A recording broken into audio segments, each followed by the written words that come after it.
a difference and text CAR to 900 to win a car with Gamcell.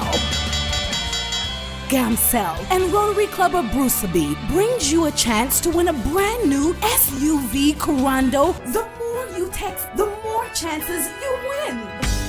Join Gamcell today for your chance to win a car, fridge freezers, televisions, smartphones, and lots of cash prizes. Draws will be held live on GRTS TV. Proceeds will be used to help the humanitarian activities of the Rotary Club of Bruceby in the Gambia. Every SMS costs $10. Your SMS could save someone's life. Join us and text CAR to 900 today. A brand new SUV Corando awaits you. Rotary, making a difference. Gamcell, Yai Borom.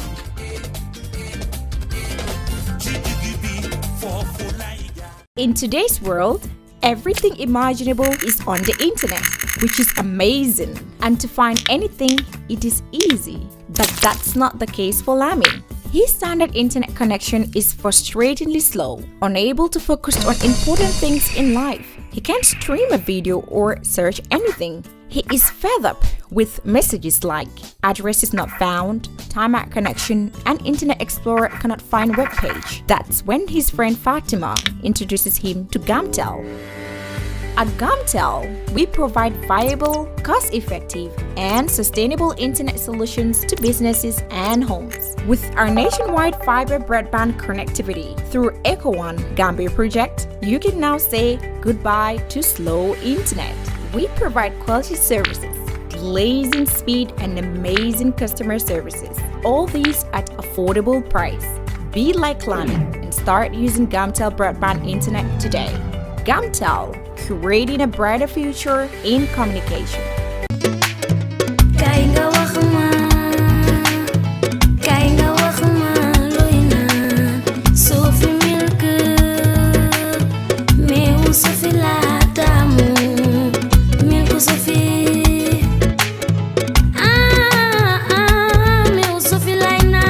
Sophie meew la bu sell te neex baax na ci halal ak mag yépp am na calcium, iron, protein ak vitamine yu bari. Sophie full cream powder milk la am na 20 gram, 200 gram ak 400 gram ku ko ñam dootu ko bàyyi.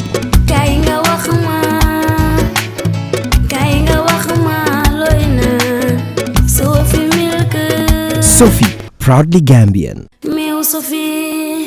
Universal Properties, the dynamic and most trusted agency in real estate and property management. We are here to make housing affordable, accessible for every Gambian, despite their financial status. What makes Universal outstanding in the market is our flexible payment plans. We set standards in sales and letting of quality properties, mortgage, leasing, rentals, property valuation, construction, and many more. All our sites are fitted with social amenities such as schools, water, electricity, playing ground, and a good road network.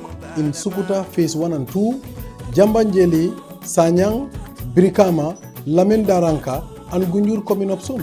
Doing business with Universal Properties, it's a very wonderful experience. Universal Properties, FIB House, Caraba Avenue.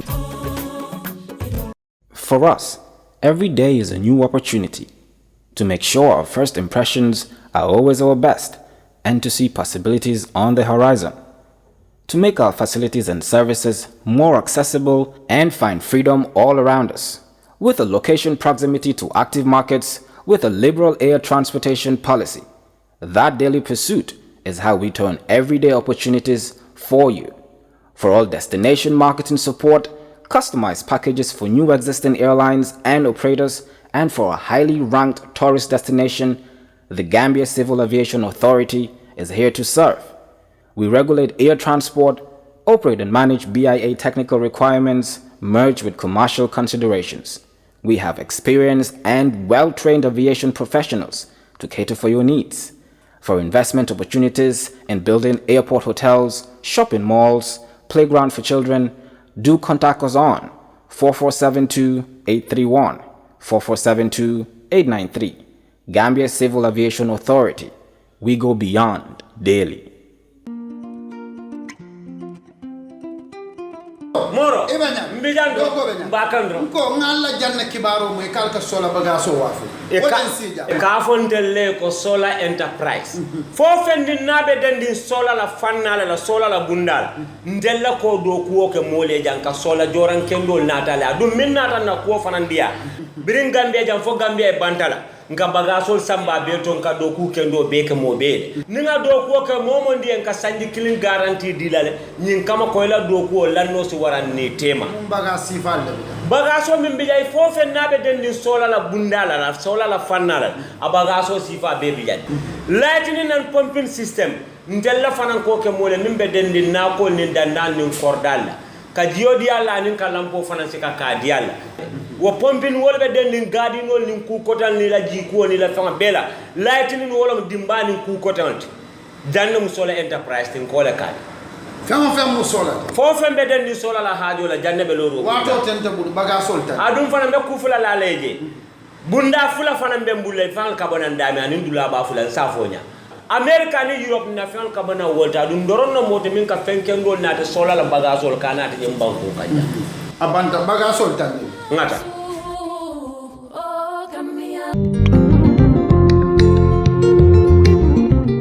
Stewart & Co. Solicitors, a legal excellence firm in London that can help you with all aspects of your legal work. If you are looking at immigrating to the United Kingdom, Stewart & Co. can help you to set up business, buy houses in the UK, and will deal with all your legal works from start to finish. For all your general immigration work, we can help you with that as well. If you apply for any form of visa, whether student visas, settlement visas, marriage visas, or a child wanting to come to the United Kingdom to settle with the family, we can help you to achieve your goals. Stewart & Co. Solicitors, a legal excellence firm specializing in conveyancing, immigration, litigation, family law, personal injury, licensing, no win, no fee. Contact us today at www.sk-solicitors.com.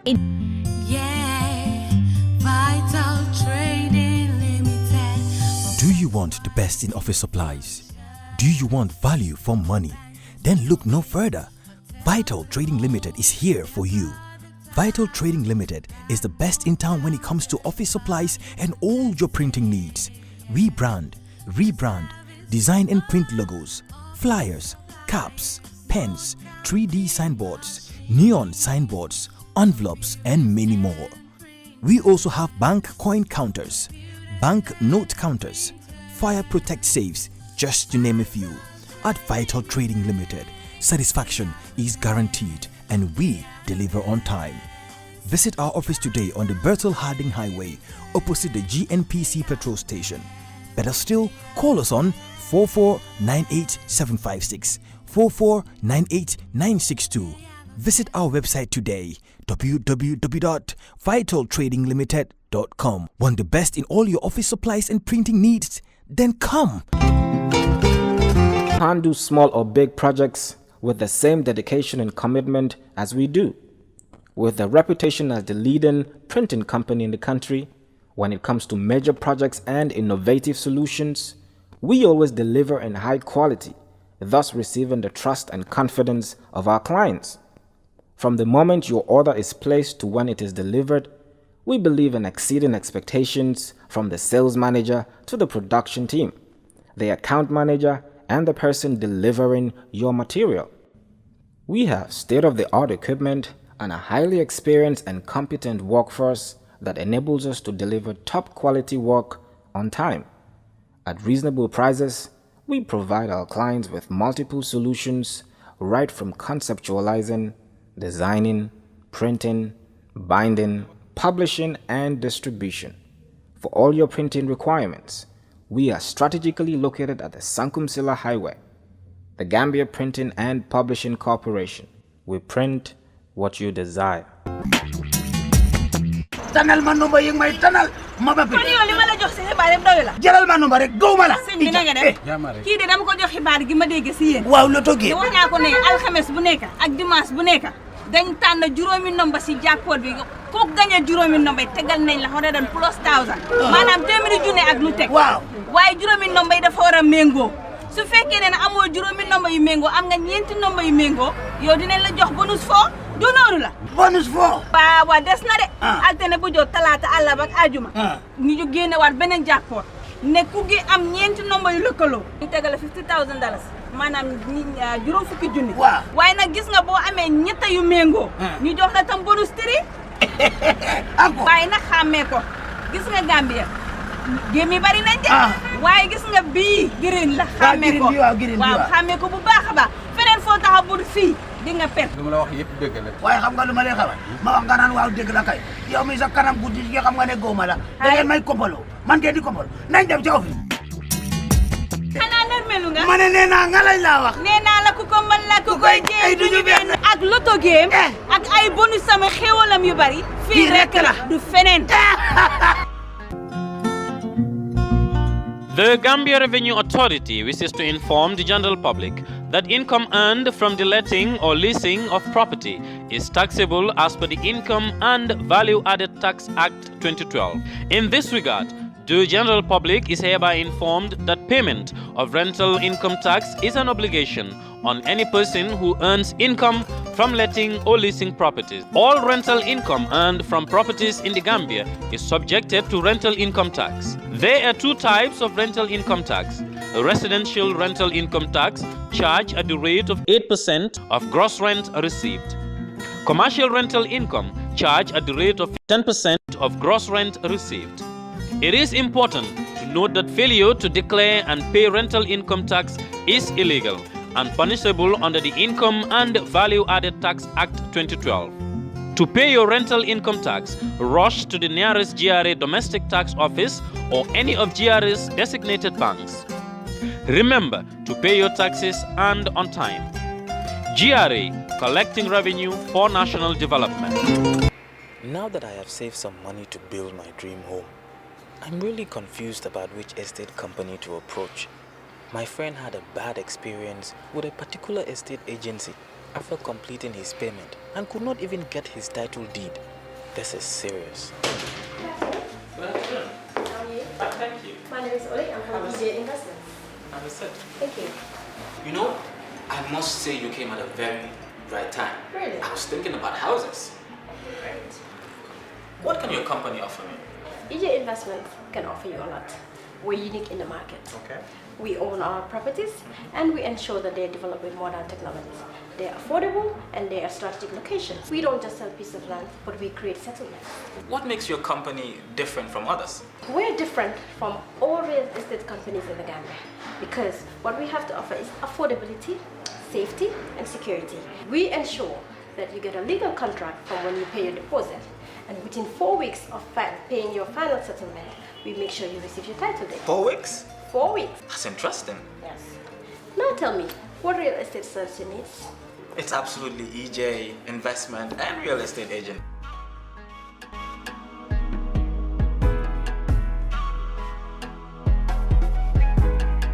Good evening and welcome to another edition of KERR FATOU. Tonight, it's a great pleasure to host our own minister, the Minister of Communications, of course, and a former colleague of ours, who we think we're really blessed to have him being the Communication Minister, to talk about issues regarding the Gambian media. And of course, the Secretary General of Gambia Press Union, Mr. Saikou Jammeh. Gentlemen, welcome to the program. Thank you. Daddy, recently the press union and the government of the Gambia have been in court to talk about the media laws in the country.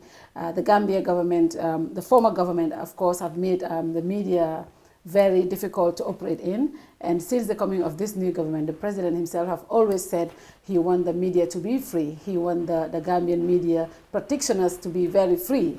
Is this government really giving the opportunity for the media to be free? Tonight, that is going to be our topic of discussion, and we want to welcome Mr. Demba Ali Jawo and Saikou Jammeh to KERR FATOU today. Thank you so much, Fatou. I think you're right. Generally, government have three arms, executive, legislative, judicial. And I believe the media is the fourth estate of any civilized nation or society. Therefore, having an unfettered access is part of giving people credible, reliable, and informative news. And for that to happen, the environment has to be conducive. And the environment can't be conducive if the laws are repressive. Therefore, the government should put their monies where their mouths are. You cannot call for a free press when the laws are repressive. So getting rid of those laws is now confirming and affirming that the government of the Gambia, at least for now, believe that press freedom should be and must be a reality, because now the laws are beginning to be in line with the aspirations of the practitioners of media in the Gambia. Thank you very much, Daddy. Honorable Demba Ali Jawo, the former government has been accused of the lack of press freedom. And since the coming of this government, what have you guys done to really ascertain your position of saying you definitely want a free press in the new Gambia? Yeah, thank you very much, Fatou. Indeed, the government has done quite a lot as far as the media scene is concerned. I mean, I'm sure you are aware of the latest Press Freedom Index, and that is the global index on press freedom, when the Gambia has jumped 21 points from where we used to be. That is an achievement, and our objective is to reach the very top as far as the media index is concerned. You know, I mean, and a lot of things have happened. You know that so far we've issued out 4 private television licenses. For the first time in the history of the Gambia, we've got private televisions. And a lot of things are also happening. And with regards to the repressive media laws, we are also doing something about it. In fact, even this morning, the committee that we have set up to look at those ones, those media laws, what we want them to do is, identify the laws, make recommendation to the minister for either their repeal or amendments according to, so that they can be in line with best practices all over the world. And even this morning, there was a meeting of that committee, and the committee comprises of various stakeholders, including representatives of the Gambia Press Union, from the National Assembly, the Ministry of Justice, and civil society as well. So, we are definitely doing quite a lot as far as media freedom is concerned in this country.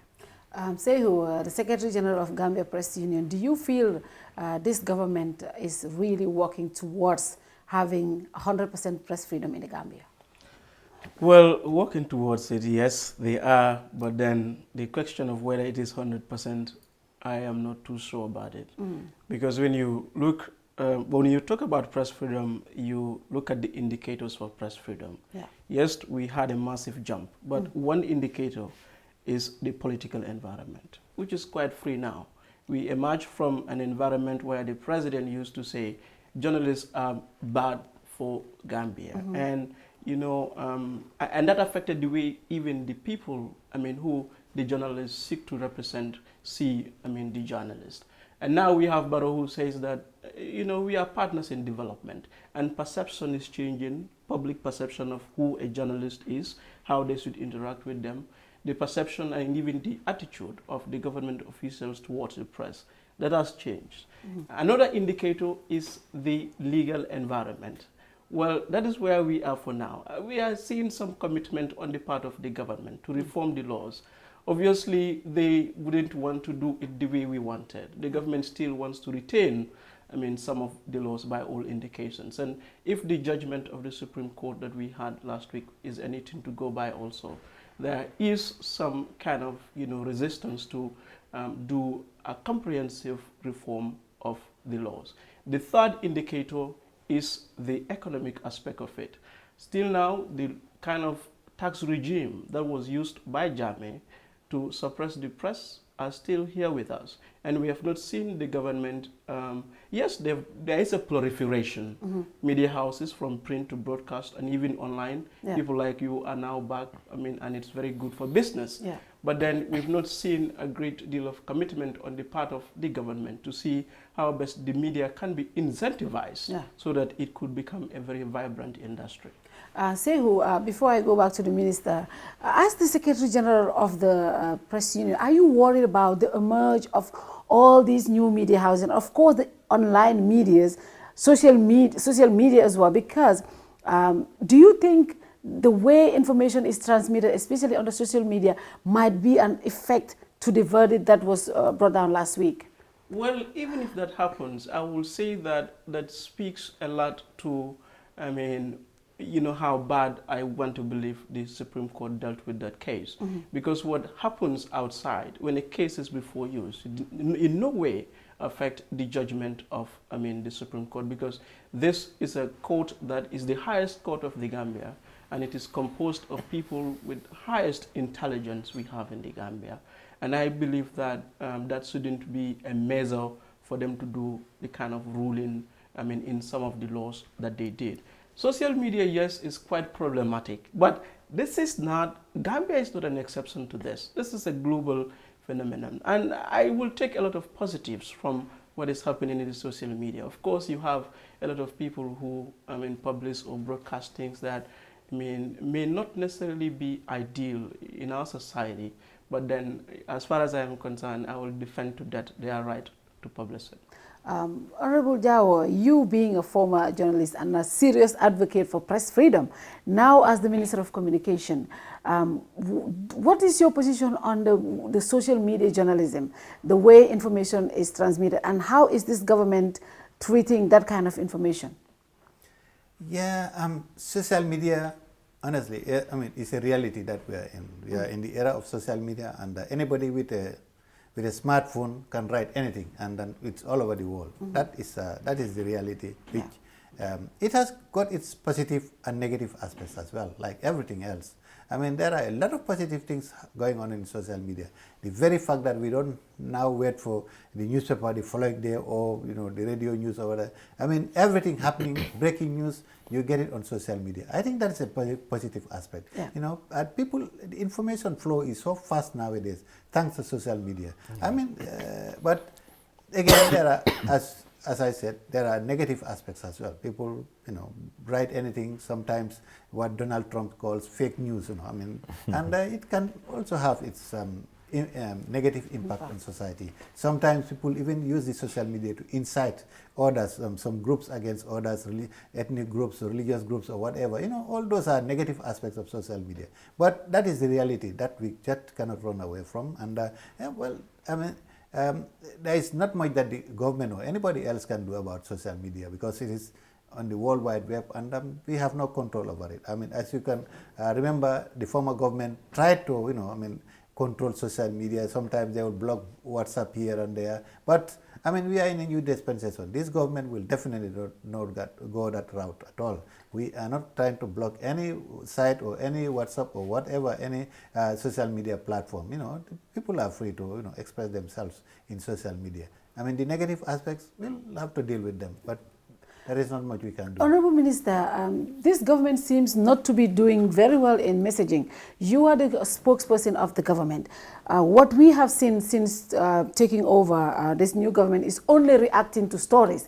We have never seen the government bringing a proactive way in messaging. Yeah, well, maybe you've got a point. We definitely have got a lot of challenges as far as communication is concerned. But I wouldn't agree totally with you that we, don't give you something new. We always react to what people say. We do, of course. And in fact, I mean, just at the beginning of this week, you saw the press release that we, put out about certain things that were discussed in cabinet. And, I mean, all those are things we try to inform the people as to what has happened within government. I mean, it's not all the time that we always react. We definitely do also give information which are new to the people. But again, yeah, it's a challenge that we are faced with, and it will take us a while before we can be able to confront, because sometimes the information flow between the various sectors of the government, and we at the Ministry of Information, we are supposed to be government spokesperson, but sometimes to get the information from the other sectors is not as easy.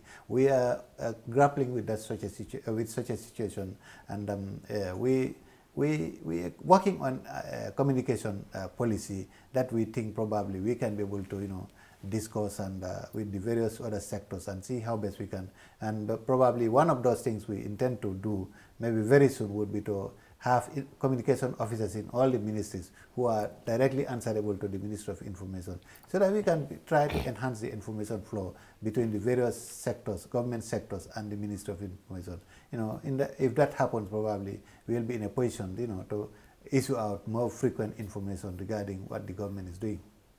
Daddy, you have always talked about the Freedom of Information Act. Yes, Fatou. I think communication is a two-way stream. It doesn't have to be monotonous. Yeah.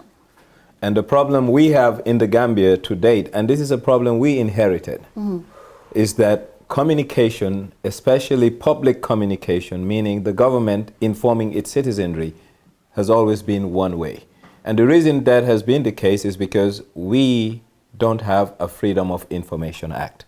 Once we have a Freedom of Information Act, the government is obliged to put a lot of information out there. And once there is so much information out there, the public will then have the right to scrutinize that information, thereby looking for responses from government. Then the communication will be interactive and two-way. But there are two things happening right now. There's a paradigm shift of information and information dissemination. One is an issue of jurisdiction globally. And Gambia is not peculiar to this. It's all over the world. We have a jurisdictional problem. So news concerning Gambia is emanating from all corners of the world, but still very locally relevant to Gambia. And therefore, Gambia and the government of the Gambia will not and cannot control the sources of this news reaching its shores. But what can we do? Be more transparent, be more tolerant, be more open, and be more proactive. Because in the absence of a good communication stream, the rumor mill thrives. Once the rumor mill thrives, fake news, like the Honorable Minister calls it, becomes the order of the day. And this has been the problem, and the government is losing the narrative. The narrative is being driven by others, not the government, and the government should be the driver of public information in the Gambia. And I think the government needs to put a brake on and say, where are we going wrong? That's the fourth step. There's one thing having freedom of information. There's one thing having a free press. But the other party needs to have the willingness to participate in the discourse. And as is, I don't think the government has the appetite to fully partake in the public discourse vis-a-vis what people want to know and what people have the right to know and what people expect from them. Yeah, I think we are getting there. Probably we haven't got a full grasp of the situation, as you say. But the very fact that Fatou has already mentioned about reacting to what is happening, it means that the dialogue is going on. The public is speaking. They are saying a lot of things. Maybe the government is reacting to most of those things. That at least there is this dialogue. As regards to the Freedom of Information Act, we are definitely working towards it. Probably Sheikh will attest to that. We have started the process. It's a slow process though, but we are definitely working towards it, and our intention is to eventually get a Freedom of Information Act in this country when the public can be able to demand the information from government ministries and other government sectors and get it. Because if the Freedom of Information Act is in place, then anybody can demand any kind of information from the government unless it is classified as something, whatever. It's a classified document. Yeah. Sometimes governments are good at classifying certain things, but with a Freedom of Information Act, then the net is much wider, so that you can be able to get to know exactly what the government is doing and demand to know what they are doing in every aspect of it. But things are moving, and I can assure you that we are trying the level best under the circumstances that we find ourselves in, and eventually we'll get there, I'm sure. Eventually we will get there. Saikou, recently the Supreme Court, you were in court to challenge these bad laws, the media bad laws that we have in the country, and the verdict was out last week or 2 weeks ago. Can you just give us an idea what it entailed, why were you in court, what were you trying to defend, and what was the verdict? Well, we received it with actually mixed feelings because it is a partial victory. This was a case that we filed in September 2014, when at the time we had a lot of difficulty in terms of having a proper dialogue with the government to get the laws that govern media reformed. They were not forthcoming without overtures and proposals, and we thought that the courts are there for everyone. So let us test the courts. Yeah. It was not a popular decision at the time because the environment was very hostile, and even from family level, a lot of people will say, "You don't go there, Jammeh is going to come after you." But then we stayed on and persevered, and at the time it was very difficult because the Supreme Court, for whether deliberately or otherwise, refused to constitute a panel that will preside over some of those cases. Yeah. And it was only in the end when Jammeh lost the case and then the elections, and then he wanted to constitute it quickly, and people started saying, "Oh no, you cannot do that because these cases, such as the GPU case, has been here for a long time. We didn't want to hear it." Now when the new government came, a new CJ, a very brilliant guy, so the Supreme Court constituted, and they continued to hear the case now. And essentially, we have challenged 4 pieces of legislation. 1 is sedition, 2 is false news, and you also have false publication and broadcasting. And the 3rd one is criminal defamation, and the 4th one is false publication on the internet. Now, as per the ruling by the Supreme Court, sedition, they did what they call, they applied a test of severance, where the provision was talking about the president and the government. They said, okay, now, anything that you say against the government, I mean, you can go scot-free. The government cannot take any matter against you. But when it refers to the person of the president, then there could be a problem for you. So they severed it. But with regards to false news, they say they want to maintain that. It's a good law. It's reasonable and necessary in our society. With regards, and which the minister agrees with, with regards to criminal defamation, they said it's a bad law. With regards to false publication on the internet, they also said it's a bad law. We take some positives as a take-home, because false publication on the internet, for example, is the most obnoxious law we have in the Gambia. When you're found guilty, you go to jail for 15 years or you pay $3 million. Yeah. And you know, it is also a strict liability offense, meaning you even have no defense. Yeah. Once the courts see that what you published or broadcast online is false, you know, you go. Yeah. In defamation also, it's very good that it is out. Now we have to battle false news and sedition, the sedition part of it, yeah. But as we say in Aluta Continua, the struggle continues. The struggle continues. Honorable Minister, you just a couple of months ago were on the other side. You are, you know, a very prominent member of the press. And what is your take on this ruling? Well, I can assure you I'm still on that side. Sehu, is he? Sehu. Is he Sehu?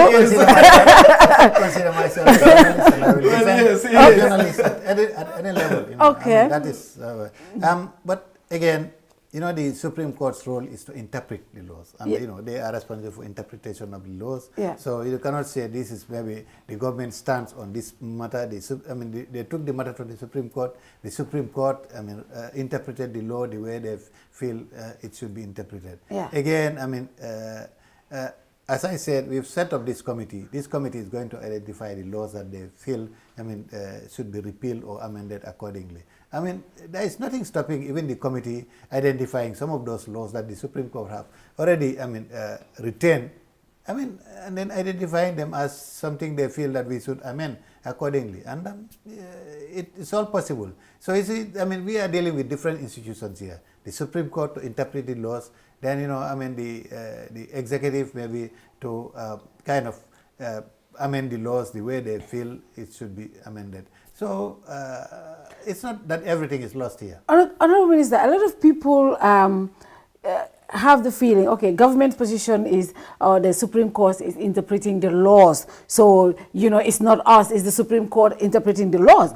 But the government of the Gambia wanted, when they wanted changes in the law, they made some changes. So why don't we, if the government is really serious about this case, if the government is really serious about press freedom, why is it not taking as the other ones will take? Or even overhaul the same law? But I told you that we've taken the route. We've already set up a committee, and the committee is very soon will report to the minister. These are the laws we feel should be changed. Yeah. And, or amended or even repealed. We're going ahead with it. Fatou, Absolutely. there's two things here. Yeah.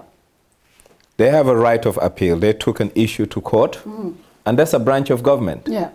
And the court dealt with it, and the court has given a verdict. But I've said it time and again. This government, the administration of Barrow, His Excellency the President, is not expected to build great roads for us. It's not expected to change our infrastructure. What we want from them is institutional reform and a framework to build a new Gambia, period. We don't want too much from them as it relates to tangible infrastructure or other things. Give us a great governance structure and a framework that Gambians can live with and have equitable societies where people will be rewarded for hard work, where people's rights will be defended, and people will have access to good health, good education. And once this administration does that, like the Wolofs will say, watch on your Gambiansi. Our expectation, and we should not deviate from that. This is a transitionary government that should fix the wrongs of the past. And the wrongs of the past are where institutional, faiblesses that we had as a government. Fix that for us, and let's forget about the roads, the internet, and everything. Give us great framework where subsequent governments can build on. And once this government understands that and focus on that, I think we will start the road to reform. And the road to reform is what we are hungry. We as the people of the Gambia, we are hungry. And Mr. Honorable Minister, I do hope that you and your cabinet members understand the expectations of Gambians from the 2nd of December 2016. We voted for change. And the change we voted was to make a U-turn from what was to what ought to be. But what ought to be cannot happen without a good institutional framework. Therefore, institutional reform, governance reform, law reform, constitutional reform, that's what we are hungry for as Gambians. And I can assure the government is on the road to doing all those things that you have asked for here. Institutional reform is very, very important. It may be slow, the process may be slow, but it's going on. It's definitely going on. Law reform, the process is on as well. As you know, already a bill has been taken to Parliament, which has been passed to set up a Constitutional Review Commission. And we'll definitely get a new constitution maybe in 2 years' time or whatever. It's maybe people's expectation is much, much higher than the ability of the government to but then who is taming that expectation? Because the role of a government is to manage the expectation of the polity. Yep. The polity are very anxious because some of us were building castles in the air. But now who is going to tame, manage? And that's where communication and effective communication comes in. I agree with you there. That is a very important aspect of it. Communication, communicating with the people, telling them at every step that the government is on. As I tell you, we've got a lot of challenges with us right now, but we're doing it probably not as fast as people like you would expect us to do it. But just give us a chance. I can assure you we'll get there one day, and very, very soon probably. Okay. Yeah. Saikou, some people say the two negative rulings are really very good for the protection of our public interest, because a lot of people criticize the professionalism of some of us in this field. Well, the absence of quality should never be a justification for denial of right. That's the basic rule. We understand that we are dealing with an institution that has been weakened by Jammeh for 22 years. The media suffered a lot. And Jammeh is gone. We are about 1 year, 6 months. We do not expect a lot of, or some rapid changes in the media. We do not expect the media to be as vibrant and as efficient in the way we want to see it. Remember, by 2010, about 20% of practicing journalists in the Gambia were in exile, including himself. And amongst these people were the best ones. Those that were here and they were trained, when they are qualified, they can no longer fit in the newsrooms for various reasons. One, maybe the pay there is not very good because the media houses are paying a lot of taxes and therefore do not have the capacity to produce more and even reach the hinterland. The other reason will be the environment is so hostile. So they go to look out for other jobs. So this change has now happened. We're seeing a lot of quality. I mean, things are improving. We will obviously get there. But in terms of the ruling, I mean, it's very problematic. Because to me, if, protection, of government and presidency, if it were to be a pyramid, for example, you even give the presidency less protection than the government.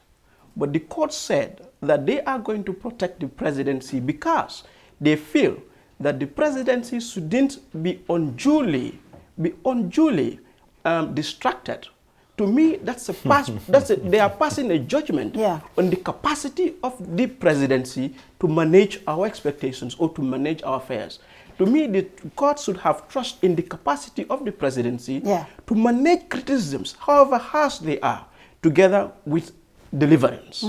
I mean, so that's what they said in terms of protecting the presidency. The false news bit aspect of it, quite terrible, because we say it, the greatest peddler of false news in any society is the government. The presidency stood here and told us that my party was redeployed to foreign service.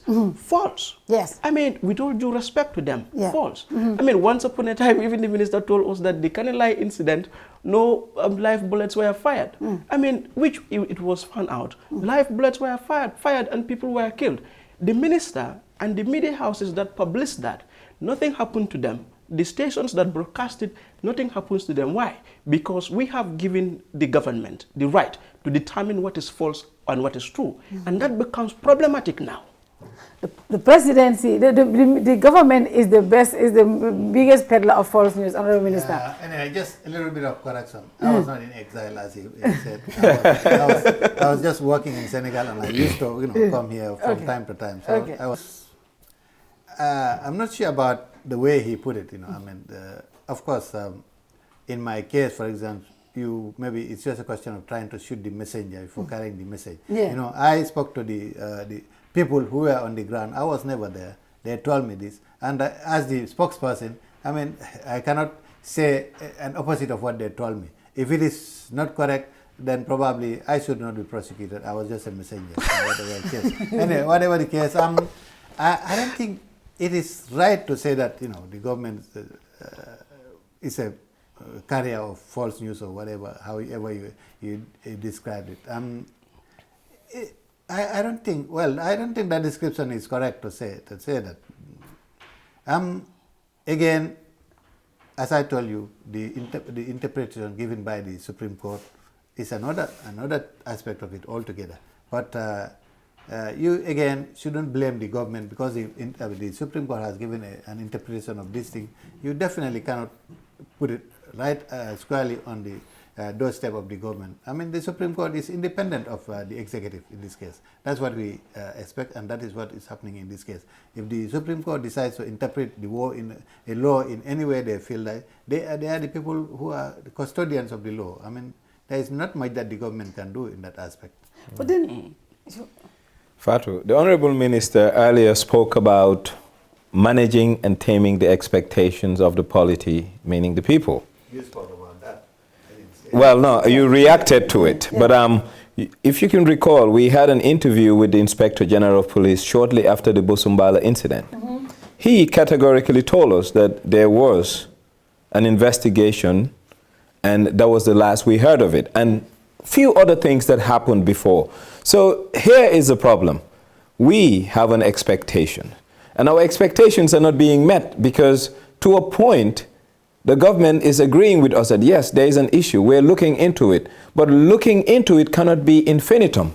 There has to be a line drawn, and that's the expectation. So we want to tame our expectation, but it can only happen if the government sincerely see the plight and the need and the thirst and the hunger for Gambians to get credible information from their end.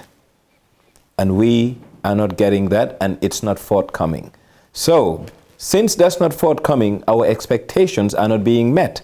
So how will government now manage our expectations if our expectations are not being met? But I think I have already told you that, we are confronted with a lot of challenges in the information aspect of, and that we are trying to work on that, and probably very soon we'll get to the top of. But do you agree that there is a problem? Of course, I mean, those are the challenges I'm talking about. No. There's a difference between a challenge is an obstacle. A problem is a hindrance. These two, you can maneuver through an obstacle and move.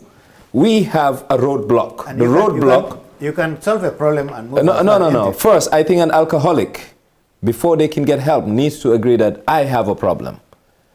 Is the government of the Gambia agreeing that we have an information sharing problem with the people that we are managing?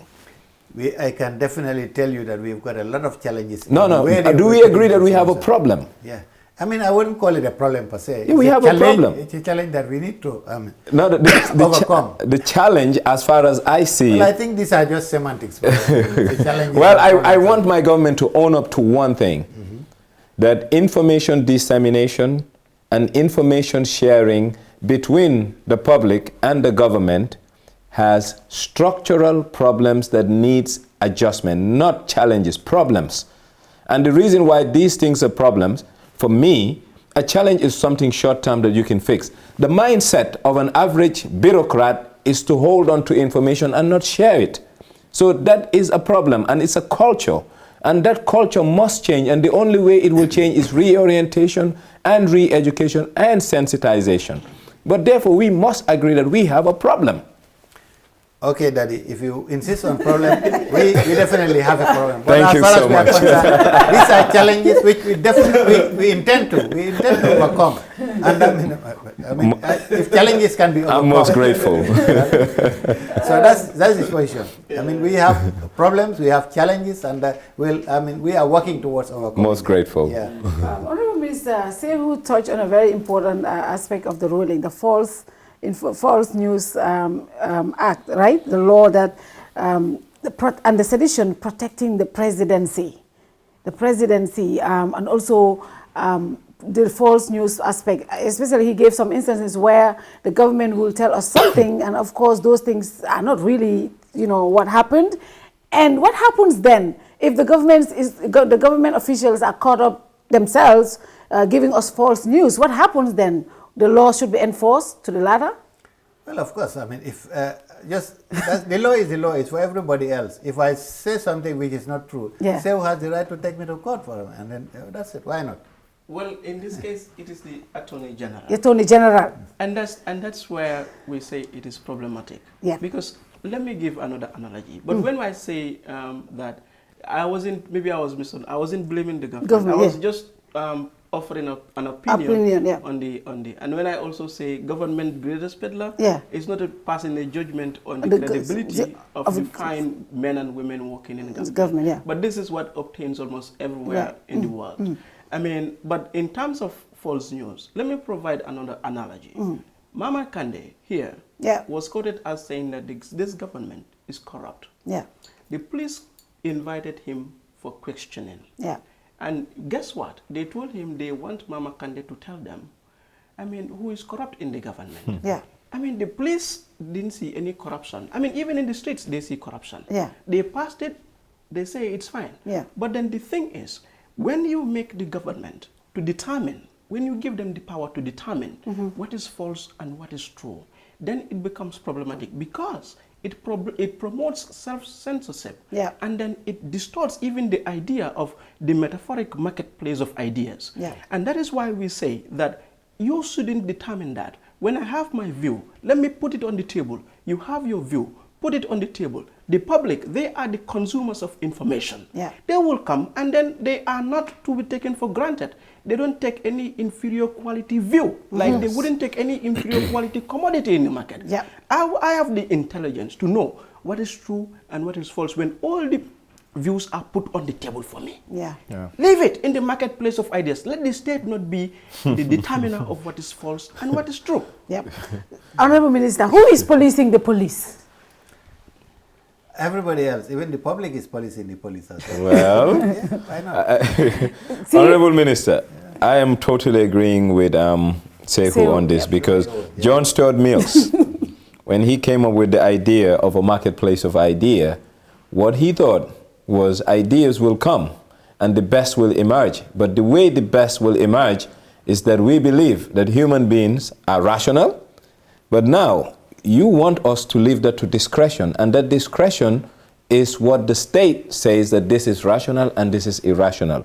I think that yardstick is not promoting good, vibrant marketplace of ideas, but rather it's promoting a discretionary marketplace of ideas where someone will set the tone, agenda, and framework of what is good and what is bad. Therefore, it's not a repressive law, but it's an obnoxious law that doesn't promote the ideals that we espouse in this new Gambia. Therefore, since the Supreme Court, being the highest court of the land, has made their ruling, we respect it wholeheartedly.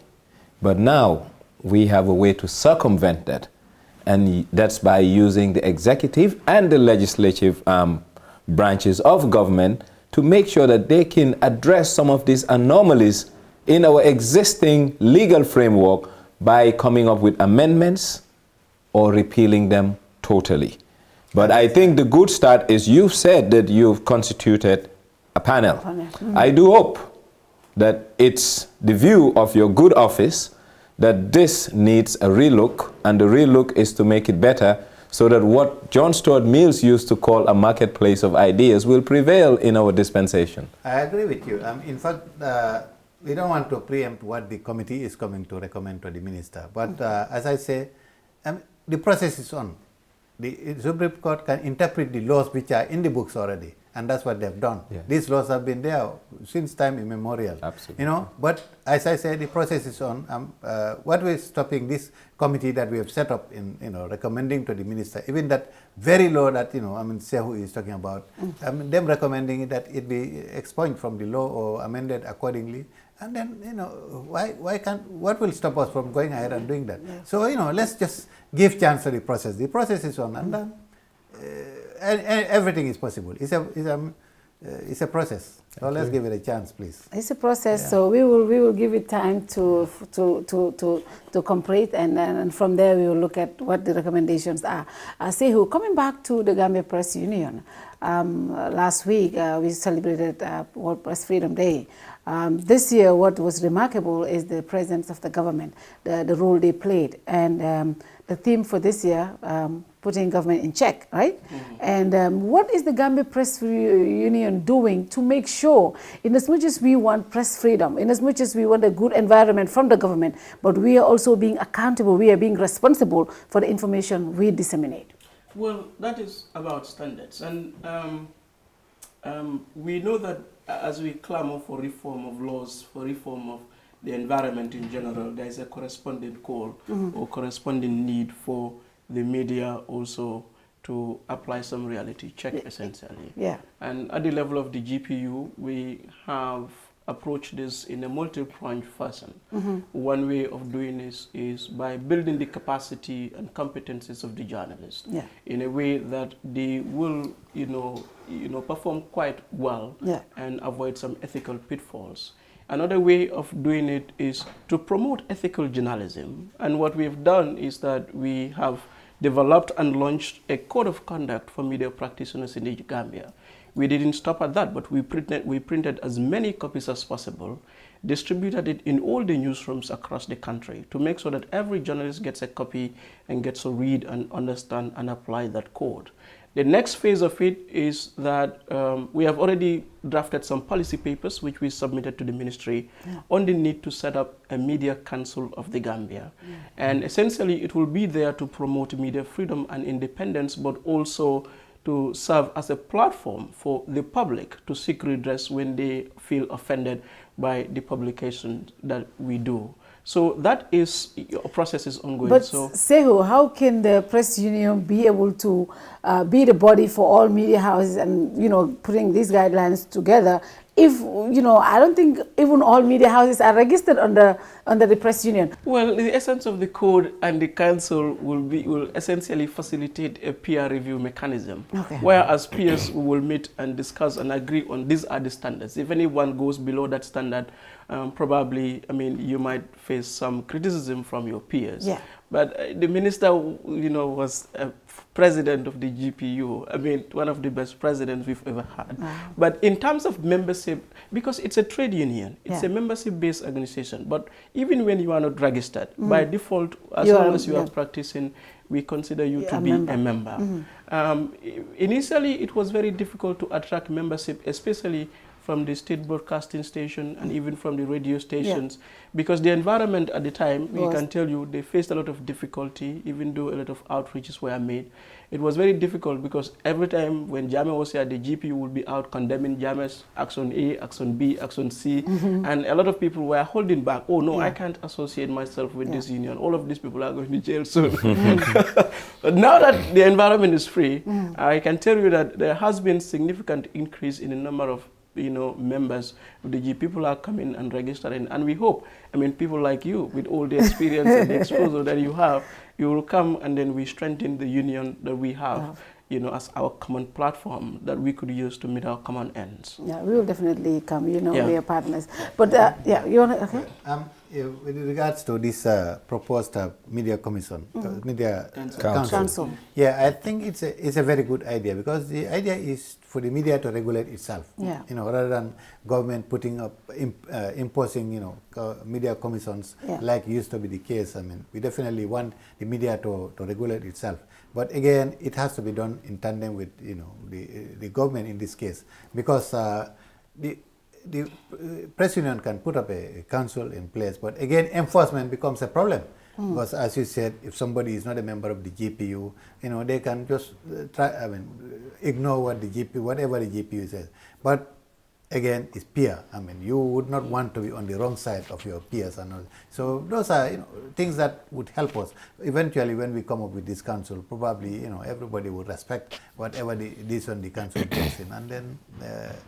But another issue is professionalism. Well, the GPU is definitely trying to address that issue, because they've got a school of journalism, and they're trying to address, because as you know, in the past 22 years, the media was not free. So virtually all the radio stations were just engaged in music, commercials, and sports program. And suddenly, there is freedom in the air. Then everybody wants to have hard news. And most of those people in the radio station, probably most of them were DJs, dealing with music, and suddenly they become journalists who can present news. So, again, the professional aspect comes in here. And the GPU has a very, very big role to play in that, to try to see how best we can be able to manage the situation.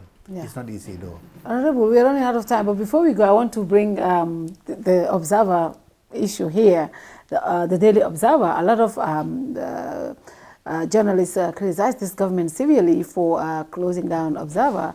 And yes, Observer situation is critical, but a lot of people said the former, even though young guy is already saying no to what I'm saying, but the situation of Observer, Honorable Minister, why the closure? Why not change the management? But why the closure? This is a very important pillar of information. I can assure you, even the ministry, we are worried about the continuous close of the Daily Observer. If I were to have my say today, the Observer tomorrow would be on the streets. But the thing is, what has happened in this case, that the Observer is classified as one of those properties that belong to former President Jammeh or his close associates. So it is kind of put on the receivership. And this man, Augustus Prom Company, was supposed to handle the management of the Observer. And the intention was to keep the Observer operational.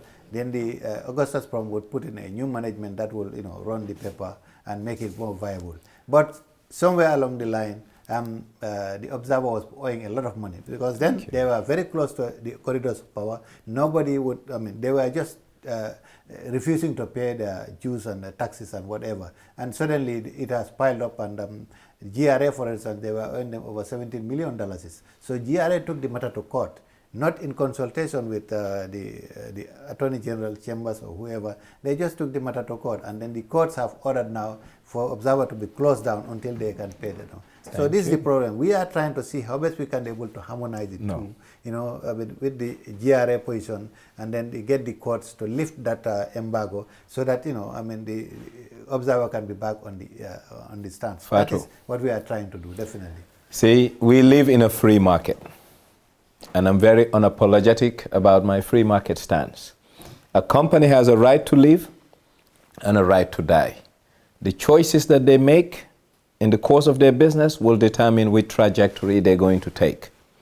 The Daily Observer as a company decided to take the shortcut to living, and they shortchanged themselves by owing taxes to the state. But let me finish. Hold on. Okay, may I please land? Owing taxes to the state. Now we have another set of law instruments governed by GRA that says a company that is owing taxes to the state. Here are the remedial measures. They have given those remedial measures to the Observer, and they have failed. Like any other company, whether they're media or not, the prescription given by GRA is apt and is the right thing to do. Now, there can be a bailout. The bailout is, let government own up the liability owed by Observer and sell the paper pennies to the dollar as a token to a new company with a clean bill of health, and let them run it. But the Observer as is cannot be kept as a going concern because it contravenes the fiscal laws of this country. A company needs to pay taxes and needs a tax clearance at the end of the year to operate. Therefore, we cannot flout the laws because it's just a media house. A bad law is a bad law, but a bad practice must not be condoned to make sure that another end is at least achieved. Saikou, what's your point? I would want to, look for a solution, and there should be a solution in this case. Yeah. Because Observer is not just another company. Yeah. This is the first newspaper, like daily newspaper in the Gambia. Yeah. It has got to a point that even when I am having The Point or I am having Daily News or Standard, someone will say, you know, Observer, or let me have your Observer.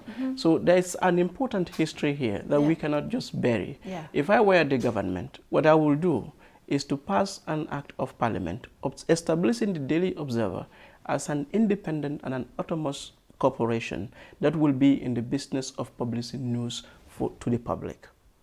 And then it will address everything. The staff will back to job. I mean, it will be. The government doesn't own the Observer. Thank you. I mean, the Observer is a private entity of the commission at the moment, because it's part of those assets that belong to. That's right. But from the information we got from the commission, I mean, public money was used, I mean, to buy Observer. Well, from the information we got from... It would depend on the report of That's what happened in Ghana. The most vibrant newspaper in Ghana is a public newspaper established by an act of parliament in Ghana. Quite independent of the government. But it doesn't make it right in Gambia to follow that model. Very vibrant. No, but the state must create the necessary conditions. Do you for agree the people that for the to past have 16 years, the Observer was what? The toilet paper that most of us use? But Observer's history... Hold on, so the brand equity... history didn't start at 1994. No, it's not the history. It's what it has become, the monster it has become. The brand equity on that thing called Daily Observer no longer has commercial value. What it has is an aesthetic and an emotional value that some people are attached to, but there is no relevance as it relates to substantive information for the public. Therefore, the public funds must not be used to resuscitate a company that chose the life and lifestyle they led. My take is simple. Observer wants to die, let it die. But it's not, my tax money should not be used to bail them out. It shouldn't die. The government has a responsibility towards the public. Yeah. And one of those responsibilities is to make sure that the public, they have adequate information. And one way of providing that platform for them to have information is to create the necessary institutions. Yeah. Just like we have with the GRTS. Nothing stops the states from creating a newspaper exclusively. Gambia Bulletin will come back on, but not Observer. Not in our name. I'm sorry. Thank you very much, gentlemen. You know, I think it was a very interesting discussion. Honorable Minister, what's your final message? As I said, we are we are on the process, and maybe very soon we'll start posting out these information officers for the various ministries, who would then act like, links between the ministry and those various ministries, because they'll be, in fact, they'll be under the Ministry of Information, but posted to the various other ministries and government institutions. And then, we expect that then the information flow would have improved quite a lot. That's what we expect. Thank you very much, Honorable Minister. Saikou. Well, it is just to commend the government, especially through the ministries that we deal with. They are not doing anything that they are not supposed to do. But the fact that we're having dialogue with them, we're having even a discussion like this one, I think speaks a lot to the good intentions of the government. We may not disagree on everything, and we may never disagree, but I mean, just to commend them and to urge them to keep interacting and engaging with the greater civil society body. But otherwise, aluta continua. Yeah, the struggle continues. The struggle continues. Yeah. I am very pleased to be in the party of this distinguished gentleman. There is indeed a dawn of a new day in the Gambia. And I'm pleased that we are taking the steps in the right direction. Nonetheless, we have some structural rigidities that we need to address. One starts with sensitizing public officials on their role to pass on information to the general public by way of using outlets. The tradition in Gambia is that public information is not only secretive, but must be kept close to one's chest. So the issue is not only getting information out, but having sensitization seminars for the people that should be providing those information to your liaison officers to know that they have to. Because I'll give you a simple example. You walk into the Ministry of Finance, I want to know what's the inflation index for Q3 2018. Oh no, we cannot give that. But guess what? They're giving it to the World Bank and the IMF, and I'll just go to the World Bank page and I get it. And I think next is you need to set up standards as a ministry for all of them to have a comprehensive website, to be dumping data on those websites so that it eases the burden on you in terms of people coming to you. So government needs a comprehensive communication management that's integrated to make sure that us, the general public, feel like we're within the loop and not outside of the loop. Thank you so much. Let's assume that when the Freedom of Information Act comes into being, then you can be able to work to the Ministry of Finance and demand that information. Thank you. Yeah. Thank you very much, gentlemen. And I personally want to thank the Honorable Minister. I have said this over and over on our show. I think definitely there is a new Gambia. I remember when we did the show with APRC, every single hour I kept on thinking, well, the show will be aired on GRTS. And indeed, it was aired. And even the first episode of our show, the Honorable Minister texted and said, thank you for this kind of show. And he has been always supportive. And whenever we had issues, even with the state broadcaster, he was always there to support us, to always make sure that the issues were addressed properly. And we really want to thank you for the support and for the open door policy. And yes, the struggle continues. There are so many other things that we can improve on, like the messaging. I've always said it and I'll continue to say it. But thank you very much, Honorable Minister. And Saikou, thank you so much. Thank you for what you're doing for the media practitioners, especially KERR FATOU. Thank you and good night to you all. See you next week.